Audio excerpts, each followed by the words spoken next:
আসসালামু আলাইকুম শেখ। মেয়েরা কি নাপাক অবস্থায় মসজিদে যেতে পারবে? জি না, তারা নাপাক অবস্থায় মসজিদে যেতে পারবে না। কিন্তু তারা যদি হাইজ বালি হয়, যদি ঈদগাহের ব্যবস্থা থাকে, তাদের জন্য একটা আলাদা সেন্টারের ব্যবস্থা থাকবে, সেখানে মহিলারা যেতে বাধ্য। কি করতে বাধ্য? রাসূলুল্লাহ সাল্লাল্লাহু আলাইহি ওয়াসাল্লামের এক স্ত্রীকে রাসূল সাল্লাল্লাহু আলাইহি ওয়াসাল্লামকে এসে বলছে, আমার অমুক বোনের তো ওড়না নেই। রাসূল সাল্লাল্লাহু আলাইহি ওয়াসাল্লাম যে তোমার ওড়না তাকে ধার দিবা, তারপর হাইজ বালি মহিলারা ঈদগাহে যাবে। কেন? দোয়ার জন্য। সারা বছর ইফতার ইত্যাদি রেডি করে, শাড়ি রেডি করে খাওয়ালো, আপনি একা নিয়ে কিনে বেরো বাড়িতে বসে থাকবে? ঈদগাহে যাবে, কিন্তু মহিলারা নাপাক অবস্থায় মসজিদে উঠতে পাবে না। এরপর যদি কোনো পরিবার থেকে কোনো লোন নিয়ে ব্যবসা বা বিজনেস করে আর তার বাড়ির সদস্য সেই টাকা খেয়ে আল্লাহর ইবাদত করবে, ইবাদত হবে কি? প্লিজ একটু বিস্তারিত আলোচনা করবেন। বিস্তারিত আলোচনা করার কিছু নাই।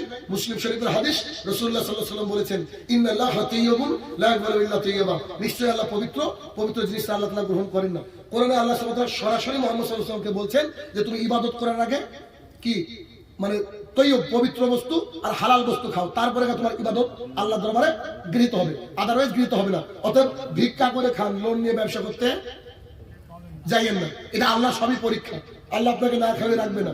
আল্লাহ তাআলা কোরআনে বলছে, এমন কোন জীব নাই যার রুজির দায়িত্ব আমি আল্লাহ তাআলা নিইনি। অতএব খবরদার লোনের দিকে যাবেন না, কারণ লোন নিয়ে মারা গেলেন শেষ। সন্তান তো খাবে, আপনি কবরে খাবেন বাস।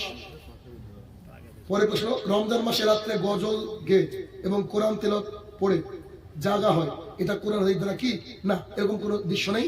জাগানোর ব্যাপারে যদি একটা কাজ করা যায়, ওই যে ডবল যে আজানের ব্যাপার আছে, এক আজানে মানুষ উঠবে, শাহরি খাবে, আর আরেক আজানে মানুষ কি করবে? কি করবে? তো আমি মনে করি এখন এগুলোর কোনোই প্রয়োজন নেই। প্রত্যেকের বাড়িতে অন্তত 4টি থেকে 5টা করে আছে, আরো বেশি আছে, কথা কথা মিনিমাম অ্যালার্ম দিয়ে দিবেন, উঠবেন। আর আপনি কেমন আল্লাহর বান্দা যে রমাদান মাসে টেনশন করেন? ওটা তো এমন একটা মাস, খালি রহমত নাজিল হতেই থাকে, হতেই থাকে। আপনাকে আগে থেকে প্ল্যান করতে হবে যে রমাদান মাস মানে স্পেশাল কিছু আমাদের জন্য। এজন্য অ্যালার্মের কথা কেন ভাববেন? আপনি ইবাদত করবেন, ইবাদতের মাস সেইটা। অতএব ডাকার দরকার নাই, কারণ ফরজ ইবাদত। আপনার কত টাকা হয়েছে কই আমাকে তো বলেন না। একটু বলেন দেখি ব্যাংকে কত টাকা আছে, তাহলে বলি হজ ফরজ হয়েছে কিনা। কই অন্য কিছুর জন্য তো টাকা হয় না, তো কেন ভাত খাওয়ার জন্য ডাকবে? এটা একটা জাহালা, তোদের এগুলো টাকার প্রয়োজন নেই। হে আমার প্রতিপালক, এতক্ষণ যে আলোচনা করলাম মাহবুব, প্রত্যেক কথা যেন আমরা মেনে চলতে পারি, আল্লাহ তুমি সেই তৌফিক আদা করো, আল্লাহুম্মা আমিন। হে আমার প্রতিপালক,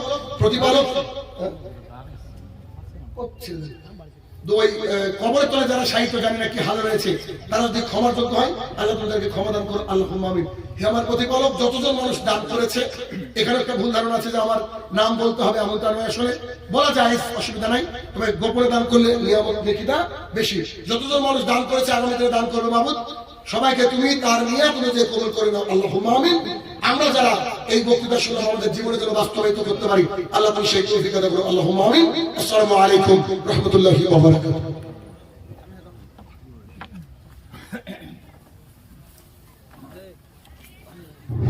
আসসালামু আলাইকুম।